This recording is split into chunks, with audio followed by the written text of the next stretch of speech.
എല്ലാവർക്കും നമസ്കാരം. അപ്പോൾ ഇന്ന് ഞങ്ങളുള്ളത് ഗുരുവായൂർ ആനക്കോട്ടയിലേക്ക് വന്നതാണ്.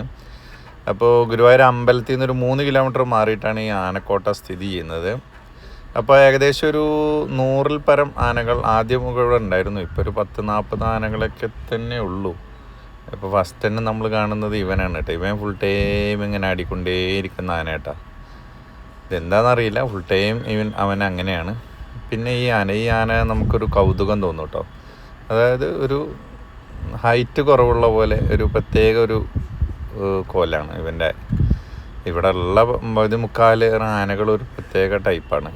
ഇവൻ കുറച്ച് പ്രശ്നക്കാരനെ പോലെ ഇവൻ അവിടെ ഇരിക്കുന്ന സാധനങ്ങളൊക്കെ എടുത്ത് എറിയുകയൊക്കെ ചെയ്യും കേട്ടോ. ഇത് നല്ലൊരു കാഴ്ചയായിരുന്നു, കുളിപ്പിക്കുന്ന ഒരു കാഴ്ച. അങ്ങനെ നമുക്ക് ആനകളിലെ പല കാഴ്ചകളും നമുക്ക് അവിടെ നിന്ന് കാണാൻ പറ്റും കേട്ടോ. നമ്മൾ നോർമലായിട്ട് പുറത്ത് കാണുന്ന ആനകളെക്കാളും വ്യത്യസ്തമായ കുറേ ആനകളുണ്ട് അവിടെ. അത് നല്ലൊരു കാഴ്ച തന്നെയായിരുന്നു.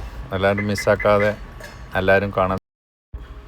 അഡൽട്ട്സിന് 30 രൂപ ടിക്കറ്റും കുട്ടികൾക്ക് 10 രൂപയാണ് ടിക്കറ്റ് ചാർജ്. രാവിലെ 8 മണി മുതൽ വൈകുന്നേരത്ത് 5 മണി വരെയാണ് ഉള്ളിലേക്ക് പ്രവേശനമുള്ളത്.